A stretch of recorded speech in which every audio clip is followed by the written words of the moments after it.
जादुई पेड़। एक समय की बात है, एक छोटे से गांव में रहते थे 3 भोले भाई, राम, गोपाल और रवि। एक बार उन्होंने जंगल के बीचों बीच एक अजीब सा पेड़ देखा। उनको समझ नहीं आया कि यह है क्या।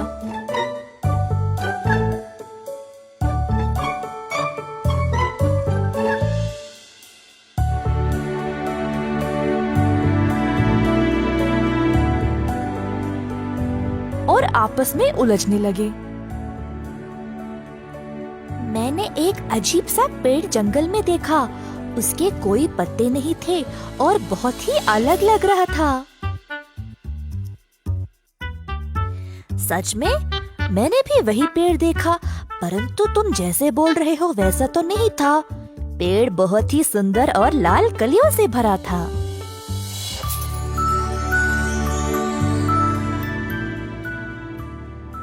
ये कैसे संभव है? तुम जंगल के बीचों बीच वाले पेड़ के बारे में ही बात कर रहे हो ना? लगता है तुमने कोई अलग पेड़ देखा होगा। हाँ भाई, मैं वही जंगल के बीच वाले पेड़ के बारे में बात कर रहा हूँ। हाँ, वो कोई जादुई पेड़ लगता है। जब मैंने देखा तो वह हरे पत्तों से भरा था और कोई फूल भी नहीं थे। तीनों भाई इस बात पर झगड़ा करने लगे।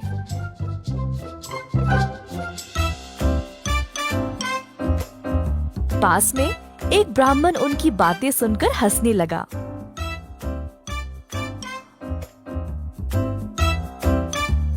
ओ मेरे भोले बच्चों, वो कोई जादुई पेड़ नहीं है। उसको बोलते हैं लाल कलियों का पेड़। रामू ने उसको वसंत ऋतु से पहले देखा, इसीलिए सब कुछ सुखड़ के था। रवि ने उस पेड़ को वसंत के मौसम में देखा, इसीलिए पेड़ में लाल लाल कलियां खिले हुए थे। और गोपाल, तुमने इस पेड़ को वसंत के बाद देखा, इसीलिए पेड़ में सिर्फ हरे पत्ते थे और तब तक सारे फूल भी झड़ गए। तुम तीनों ने अलग अलग समय पर इस पेड़ को देखा, इसीलिए सोचा कि यह एक जादुई पेड़ है, परंतु है नहीं। इस प्रकार ब्राह्मण ने उन मासूम लड़कों को ये बात समझाई। श्याम और मोहन। एक बार की बात है, एक शहर में 2 व्यापारी रहते थे। एक का नाम था श्याम और दूसरे का मोहन। उनका काम के सिलसिले में यहाँ वहाँ यात्रा करना लगा रहता था। एक दिन ऐसे ही वह यात्रा कर रहे थे कि श्याम को एक लावारिस बस्ता दिखा। उन्होंने जब उस बस्ते को खोला तो उसमें कई सारी सोने की अशर्फियां थीं। वह दंग रह गए। अरे वाह, मैं तो कितना भाग्यशाली हूँ, मुझे इतना सोना मिला है, श्याम बोला।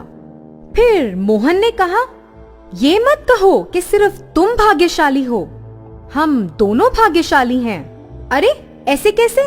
मैंने पहले इस बस्ते को देखा है तो ये सारी अशर्फियां मेरी हैं। हम नहीं, मैं भाग्यशाली हूँ, श्याम ने कहा।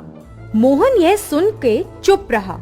उसने सोचा कि लड़ने का कोई फायदा नहीं है। फिर अचानक उन्होंने किसी को चोर चोर चिल्लाते हुए सुना। जब वह पीछे मुड़े तो देखा कुछ आदमी लाठी लेकर उनकी ओर दौड़े चले आ रहे हैं। तो श्याम डरता हुआ बोला, हे भगवान, उन्होंने हमें इस बस्ते के साथ देख लिया तो हम पकड़े जाएंगे। बहुत मारेंगे ये लोग हमें। हम नहीं, सिर्फ तुम पकड़े जाओगे और वह तुम्हें मारेंगे। तुम्ही ने तो कहा था कि यह सोना मेरा तो नहीं है, मोहन ने कहा। तो बच्चों, क्या समझे? अगर हम अपनी खुशी दूसरों के साथ नहीं बांटेंगे तो हमारे बुरे वक्त में कोई हमारा साथ नहीं देगा। हमें उम्मीद है आपको ये कहानी बहुत पसंद आई होगी।